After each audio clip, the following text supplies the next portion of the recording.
It's that spooky time of season again, and I want to make the biggest impact on the garage door, but it's really dirty. Just a simple hose down with the hose will do the job. The next step is to run down the Dollar Tree and grab some of those black foam boards. I'm going to start in the upper corners of the garage door.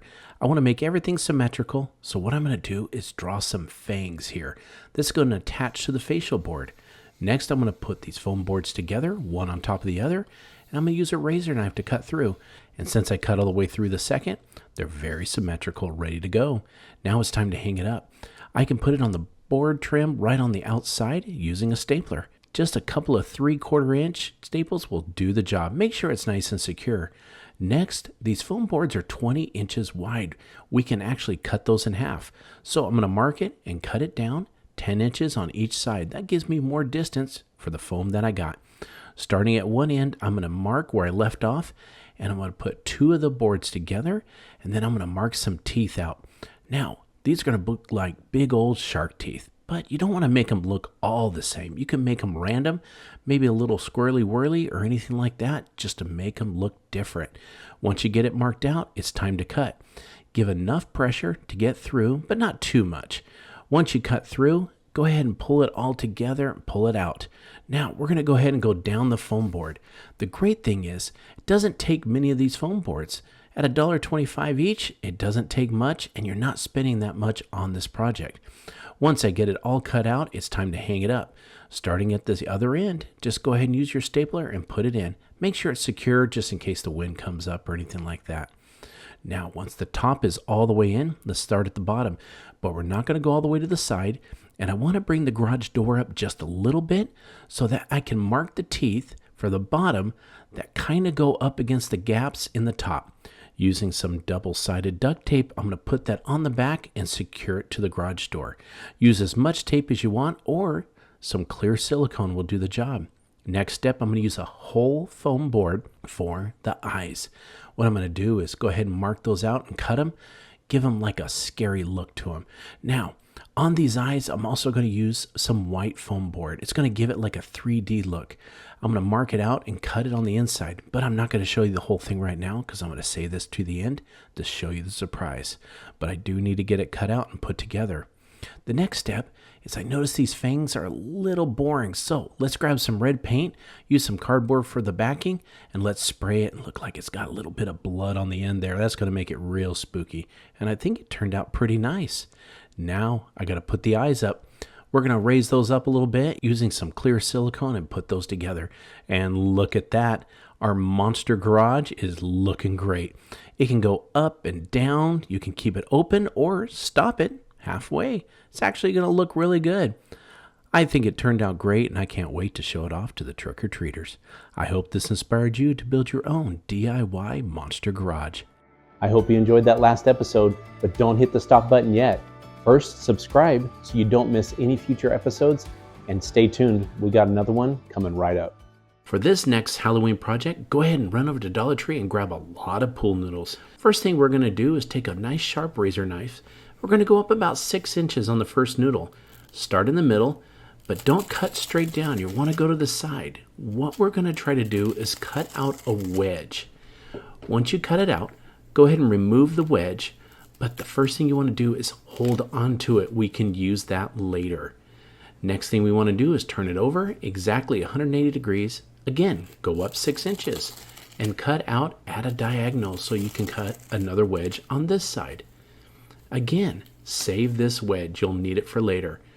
Take some Saran Wrap, bunch it around that edge. You're going to pull those two ends together to make a point.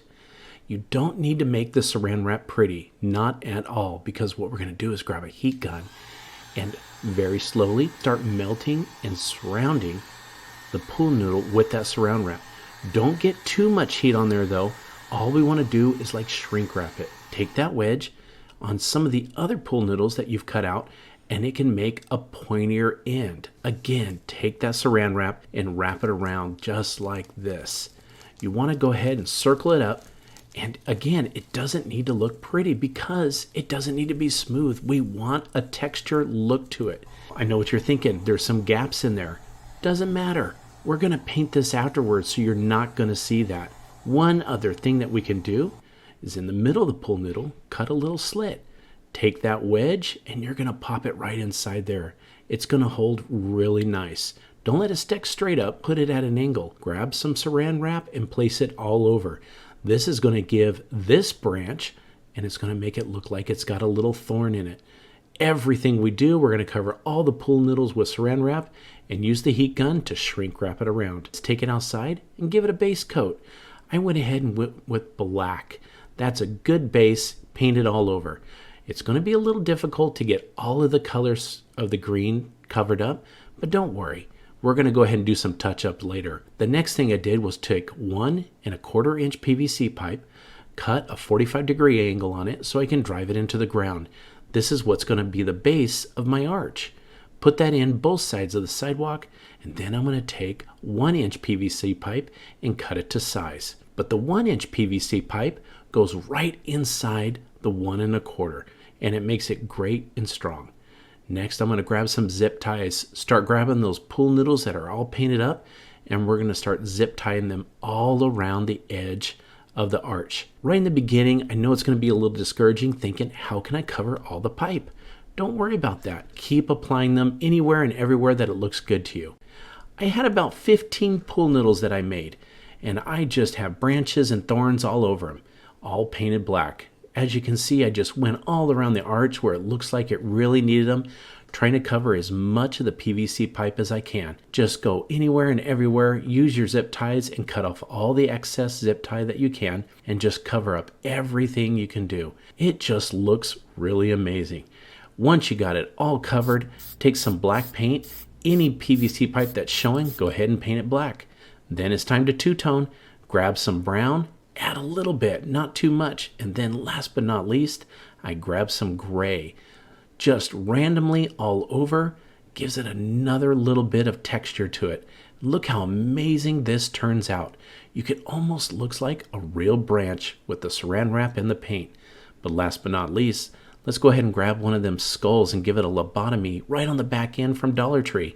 We're going to take that zip tie, put it right through the back, and that's how we're going to hold it onto the arch that we did. Put it on there, zip tie it, add a little color to it also with the black, and look at that. This arch turned out amazing. Got this from Dollar Tree also, a little lizard skeleton. It looks amazing. This arch just turned out better than I hoped.